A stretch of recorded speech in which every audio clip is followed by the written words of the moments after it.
ചിത്രത്തിൽ രണ്ട് ബിന്ദുക്കൾ അടയാളപ്പെടുത്തിയിട്ടുണ്ട്. ഇവ എതിർമൂലകളായും വശങ്ങൾ അക്ഷങ്ങൾക്ക് സമാന്തരമായും ചതുരം വരക്കാമല്ലോ. അതിൻ്റെ മറ്റു രണ്ട് മൂലകളുടെ സൂചക സംഖ്യകൾ കണക്കാക്കുകയും ചെയ്യാമല്ലോ. ഈ ചതുരത്തിൻ്റെ വശങ്ങളുടെ നീളം കണക്കാക്കാമോ? താഴത്തെയും മുകളിലെയും വശങ്ങളുടെ നീളം എക്സ് അക്ഷത്തിൽ 1, 4 എന്നടയാളപ്പെടുത്തിയ ബിന്ദുക്കൾ തമ്മിലുള്ള അകലമല്ലേ? ഈ ബിന്ദുക്കൾ തമ്മിലുള്ള അകലം എത്രയാണ്? അക്ഷങ്ങളിൽ അകലങ്ങൾ അടയാളപ്പെടുത്താൻ ഏത് നീളവും ഏകകമായി എടുക്കാമല്ലോ. അപ്പോൾ ഈ നീളങ്ങളും ഈ ഏകകത്തിൻ്റെ മടങ്ങായി മാത്രമല്ലേ പറയാൻ കഴിയൂ. അതിനാൽ എക്സ് അക്ഷത്തിൽ 1, 4 എന്നടയാളപ്പെടുത്തിയ ബിന്ദുക്കൾ തമ്മിലുള്ള അകലം ഈ ഏകകത്തിൻ്റെ 3 മടങ്ങായിരിക്കുമല്ലോ. സാധാരണയായി ഇത്തരം അളവുകൾ ഏകകം ഒന്നുമില്ലാതെ സംഖ്യകൾ മാത്രമായാണ് പറയുന്നത്. അപ്പോൾ ചതുരത്തിൻ്റെ മുകളിലെയും താഴെയും ഉള്ള വശങ്ങളുടെ നീളം 3 എന്ന് പറയാമല്ലോ. ഇടതും വലതും വശങ്ങളുടെ നീളമോ?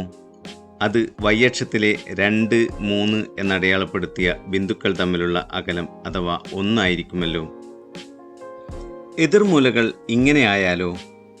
ചതുരം വരച്ച് മറ്റ് മൂലകളുടെ സൂചക സംഖ്യകളും കണക്കാക്കാമല്ലോ.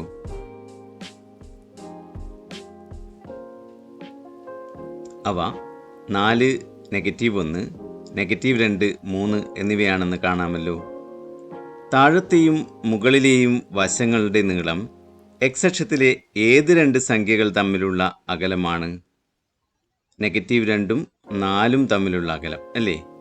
ഈ അകലം എത്രയാണ്? ഈ അകലം 6 ആണല്ലോ. ഇതുപോലെ ചതുരത്തിൻ്റെ ഇടതും വലതും വശങ്ങളുടെ നീളം -1ഉം 3ഉം തമ്മിലുള്ള അകലം അഥവാ 4 ആണല്ലോ.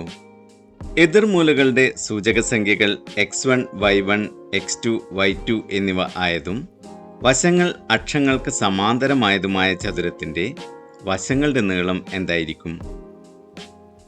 താഴത്തെയും മുകളിലെയും വശങ്ങളുടെ നീളം എക്സ് അക്ഷത്തിൽ x1, x2 എന്നീ സംഖ്യകൾ അടയാളപ്പെടുത്തിയ ബിന്ദുക്കൾ തമ്മിലുള്ള അകലമാണല്ലോ. എക്സ് അക്ഷം ഒരു സംഖ്യാരേഖ തന്നെയാണല്ലോ. അതിനാൽ x1, x2 ഇവ തമ്മിലുള്ള അകലം കേവല മൂല്യം x1 - x2 എന്നെഴുതാമല്ലോ. ഇതുപോലെ ഇടതും വലതുമുള്ള വശങ്ങളുടെ നീളം y അക്ഷത്തിലെ y1, y2 എന്നിവ തമ്മിലുള്ള അകലമാണല്ലോ.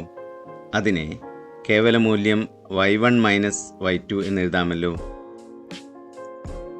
അതായത് എതിർമൂലകളുടെ സൂചക സംഖ്യകൾ x1, y1, x2, y2 എന്നിവയും വശങ്ങൾ അക്ഷങ്ങൾക്ക് സമാന്തരവുമായ ചതുരത്തിൻ്റെ താഴത്തെയും മുകളിലെയും വശങ്ങളുടെ നീളം കേവല മൂല്യം x1 കുറക്കണം x2ഉം ഇടതും വലതും വശങ്ങളുടെ നീളം കേവല വില y1 - y2ഉമാണ്. ഇനി എതിർമൂലകൾ അറിഞ്ഞാൽ അക്ഷങ്ങൾ വരക്കാതെ തന്നെ ചതുരത്തിന്റെ വശങ്ങളുടെ നീളം കാണാമല്ലോ. ഉദാഹരണമായി എതിർമൂലകൾ -1, 3, 5, -2 എന്നിവ ആയ ചതുരത്തിന്റെ വശങ്ങളുടെ നീളം എന്തായിരിക്കും? എക്സ് സൂചക സംഖ്യകൾ -1ഉം 5ഉം ആണല്ലോ. അതിനാൽ താഴത്തെയും മുകളിലെയും വശങ്ങളുടെ നീളം കേവല മൂല്യം 5 കുറക്കണം -1 അഥവാ 6 ആയിരിക്കുമല്ലോ. വൈ സൂചക സംഖ്യകൾ 3ഉം -2ഉം ആണല്ലോ. അതിനാൽ ഇടതും വലതും വശങ്ങളുടെ നീളം കേവല മൂല്യം 3 കുറക്കണം -2 അഥവാ 5 ആയിരിക്കുമല്ലോ. എതിർമൂലകൾ യോജിപ്പിച്ചാൽ കിട്ടുന്നത് ചതുരത്തിന്റെ വികരണമായിരിക്കുമല്ലോ. അതിന്റെ നീളം എത്രയായിരിക്കും? അത് √6² + 5² അഥവാ √61 ആയിരിക്കുമല്ലോ. എക്സ് സൂചക സംഖ്യകളും വൈ സൂചക സംഖ്യകളും വ്യത്യസ്തമായ ഏത് രണ്ട് ബിന്ദുക്കളും ഏതെങ്കിലും ഒരു ചതുരത്തിന്റെ എതിർമൂലകളായിരിക്കുമല്ലോ. അപ്പോൾ അത്തരം ഏത് രണ്ട് ബിന്ദുക്കൾ തമ്മിലുള്ള അകലവും ഇങ്ങനെ കണക്കാക്കാമല്ലോ. ഉദാഹരണമായി 2, 5, 6, 6 എന്നീ ബിന്ദുക്കൾ തമ്മിലുള്ള അകലം എങ്ങനെ കണക്കാക്കാം? ഇവ എതിർമൂലകളായി വരക്കുന്ന ചതുരത്തിന്റെ വശങ്ങളുടെ നീളം കേവല മൂല്യം 6 കുറക്കണം 2 അഥവാ 4ഉം കേവല മൂല്യം 6 കുറക്കണം 5 അഥവാ 1ഉം ആയിരിക്കുമല്ലോ.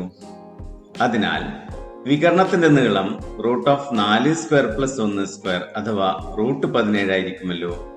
ഇക്കാര്യം പൊതുവെ എങ്ങനെ പറയാം? സൂചക സംഖ്യകൾ x1 y1 x2 y2 ആയ രണ്ട് ബിന്ദുക്കൾ ഒരു ചതുരത്തിന്റെ എതിർമൂലകളാകണമെങ്കിൽ x1 സമമല്ല x2, y1 സമമല്ല y2 ആയിരിക്കണം. ചതുരത്തിന്റെ വശങ്ങളുടെ നീളങ്ങൾ കേവലമൂല്യം x1 കുറക്കണം x2, കേവലമൂല്യം y1 കുറക്കണം y2 എന്നിവയാണ്. ബിന്ദുക്കൾ തമ്മിലുള്ള അകലം ചതുരത്തിന്റെ വികർണത്തിന്റെ നീളമായതിനാൽ ഈ അകലം റൂട്ട് ഓഫ് കേവലമൂല്യം x1 കുറക്കണം x2 ഹോൾ സ്ക്വയർ പ്ലസ് കേവലമൂല്യം y1 കുറക്കണം y2 ഹോൾ സ്ക്വയർ ആയിരിക്കുമല്ലോ. ഏത് സംഖ്യയുടെയും അതിന്റെ കേവലമൂല്യത്തിന്റെയും വർഗം തുല്യമാണല്ലോ. അതിനാൽ റൂട്ട് ഓഫ് കേവലമൂല്യം x1 minus x2 whole square plus കേവലമൂല്യം y1 minus y2 whole square എന്നത് root of x1 minus x2 whole square plus y1 minus y2 whole square ആയിരിക്കുമല്ലോ. അതായത് രണ്ട് ബിന്ദുക്കളുടെ സൂചക സംഖ്യകൾ x1 y1 x2 y2 എന്നും ഇവയിൽ x1 സമമല്ല x2, y1 സമമല്ല y2 എന്നുമാണെങ്കിൽ ഈ ബിന്ദുക്കൾ തമ്മിലുള്ള അകലം root of x1 minus x2 whole square plus y1 minus y2 whole square ആണ്. ഇനി ഏതെങ്കിലും സൂചക സംഖ്യകൾ തുല്യമായ രണ്ട് ബിന്ദുക്കൾ തമ്മിലുള്ള അകലം എങ്ങനെ കണക്കാക്കാം? ഉദാഹരണമായി സൂചക സംഖ്യകൾ 4 നെഗറ്റീവ് 2ഉം 4 3ഉം ആയ ബിന്ദുക്കൾ തമ്മിലുള്ള അകലം നോക്കാം. ഇവ തമ്മിലുള്ള അകലം y അക്ഷത്തിൽ 3 നെഗറ്റീവ് 2 എന്നടയാളപ്പെടുത്തിയ ബിന്ദുക്കൾ തമ്മിലുള്ള അകലം അഥവാ 5 അല്ലേ? അതായത് രണ്ട് ബിന്ദുക്കൾക്ക് ഒരേ x സൂചക സംഖ്യകളാണെങ്കിൽ അവയെ xy1 xy2 എന്നെടുക്കാം. അവ തമ്മിലുള്ള അകലം കേവലമൂല്യം y1 മൈനസ് y2 ആയിരിക്കും. ഒരേ y സൂചക സംഖ്യകളായ ബിന്ദുക്കളായാലോ നെഗറ്റീവ് 1 നെഗറ്റീവ് 2, നെഗറ്റീവ് 4 നെഗറ്റീവ് 2 എന്നിവ തമ്മിലുള്ള അകലം അവയുടെ x സൂചക സംഖ്യകളായ നെഗറ്റീവ് 1 നെഗറ്റീവ് 4 എന്നിവ തമ്മിലുള്ള വ്യത്യാസം അഥവാ 3 ആണല്ലോ. അതായത് രണ്ട് ബിന്ദുക്കൾക്ക് ഒരേ y സൂചക സംഖ്യകളാണെങ്കിൽ അവയെ x1y x2y എന്നെടുക്കാം. അവ തമ്മിലുള്ള അകലം കേവലമൂല്യം x1 മൈനസ് x2 ആയിരിക്കും. x1 y1 x2 y2 എന്നീ ബിന്ദുക്കൾ തമ്മിലുള്ള അകലം റൂട്ട് ഓഫ് കേവലമൂല്യം x1 minus x2 whole square plus കേവലമൂല്യം y1 minus y2 whole square ആണെന്ന് കണ്ടല്ലോ. ഇതിൽ x1 സമം x2 ആയാലോ ബിന്ദുക്കൾ തമ്മിലുള്ള അകലം റൂട്ട് ഓഫ് കേവലമൂല്യം y1 minus y2 whole square അഥവാ കേവലമൂല്യം y1 മൈനസ് y2 ആയിരിക്കുമല്ലോ. ഇതുപോലെ y1 സമം y2 ആയാലോ ബിന്ദുക്കൾ തമ്മിലുള്ള അകലം റൂട്ട് ഓഫ് കേവലമൂല്യം x1 minus x2 whole square അഥവാ കേവലമൂല്യം x1 മൈനസ് x2 ആയിരിക്കുമല്ലോ. അപ്പോൾ ഏതെങ്കിലും സൂചക സംഖ്യകൾ തുല്യമായ ബിന്ദുക്കൾ തമ്മിലുള്ള അകലം കാണാനും ഇത് തന്നെ ഉപയോഗിക്കാമല്ലോ. അതായത് സൂചക സംഖ്യകൾ x1 y1 x2 y2 ആയ ഏത് രണ്ട് ബിന്ദുക്കൾ തമ്മിലുള്ള അകലവും root of x1 minus x2 whole square plus y1 minus y2 whole square ആണ്. സൂചക സംഖ്യകൾ x yയും 0 0വുമായ ബിന്ദുക്കളായാലോ അത് root of x minus 0 whole square plus y minus 0 whole square അഥവാ root of x square plus y square ആയിരിക്കുമല്ലോ. 0 0 എന്നത് ആധാര ബിന്ദുവിന്റെ സൂചക സംഖ്യകളാണല്ലോ. അതിനാൽ സൂചക സംഖ്യകൾ xy ആയ ബിന്ദുവും ആധാര ബിന്ദുവും തമ്മിലുള്ള അകലം root of x square plus y square ആണെന്ന് പറയാം.